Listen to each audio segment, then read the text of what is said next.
Good morning. This is the thought for the day on Monday, the 7th of March.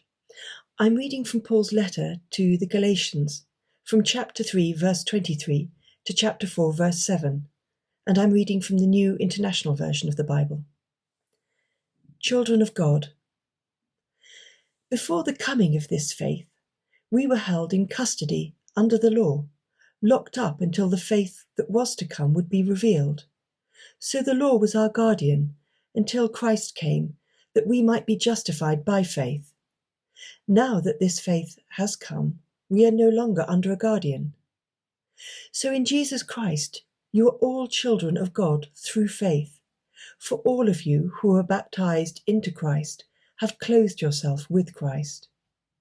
There is neither Jew nor Gentile, neither slave nor free, nor is there male and female, for you are all one in Jesus Christ. If you belong to Christ, then you are Abraham's seed and heirs according to the promise. What I'm saying is that as long as an heir is under age, he is no different from a slave, although he owns the whole estate. The heir is subject to guardians and trustees until the time set by his father. So also, when we were under age, we were in slavery under the elemental spiritual forces of the world.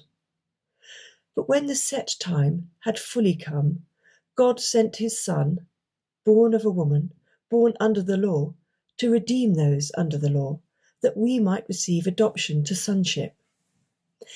Because you are his sons, God sent the Spirit of his Son into our hearts, the Spirit who calls out, Abba, Father. So you are no longer a slave, but God's child. And since you are his child, God has also made you an heir. So this passage was written by Paul at a very difficult time in the early church. In a recent thought for the day, Libby talked about the reason for Paul's letter to the Galatians, who he had visited a number of years earlier. She talks of his battle with those who were challenging Paul and his mission to spread the news of Jesus to both Jews and Gentiles living in the extended Roman Empire. His critics insisted that Gentile converts should comply with Jewish laws, in particular the requirement to perform male circumcision. Some argued that only those descended from Abraham could receive God's salvation. Paul resisted this legalistic and prescriptive view. He believed that Jesus' teachings were applicable to Jews and Gentiles alike.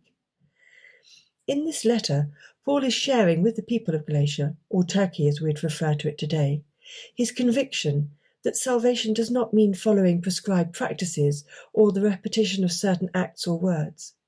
He takes Galatians back to the essence of Jesus' teaching, that our salvation comes from our faith in God's love, not from our own deeds.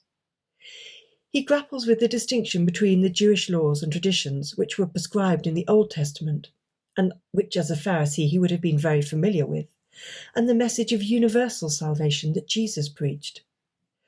The passage which I have just read has a heading Children of God, and echoes 1 John chapter 3 verse 1, where it says, See what great love the Father has lavished on us, that we should be called children of God, and that is what we are.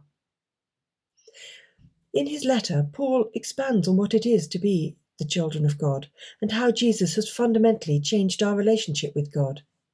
He says to the Galatians, So in Jesus Christ, you are all children of God through faith. For all of you who are baptized into Christ have clothed yourself with Christ. There is neither Jew nor Gentile, neither slave nor free, nor is there male and female, for you are all one in Jesus Christ. Paul was an evangelist, and in his eyes there was no physical or legal bar on any of us becoming one of the children of God through our faith in his love. His message to the Galatians was that they did not have to be descended from Abraham or have to have been circumcised to come within God's family. Paul goes on to illustrate this change in our relationship with God with a rather complex analogy about inheritance and guardianship. Perhaps this does not resonate as well for us now with a different legal system and set of social conventions. But I don't think this dilutes Paul's message which is a simple and direct one and speaks to everyone. We are all God's children. We may have our differences. Some of us may be troublesome, but it is not for us to exclude any of God's children by raising barriers based on a particular image of ourselves. As Christians, we can all relate to the last part of this passage, where Paul said, God sent the Spirit of his Son into our hearts, the Spirit who calls out, Abba, Father. So you are no longer a slave, but God's child. And since you are his child, God has made you also an heir. I think we should take comfort on this thought, and I hope that carrying this with you, you'll have a very good day.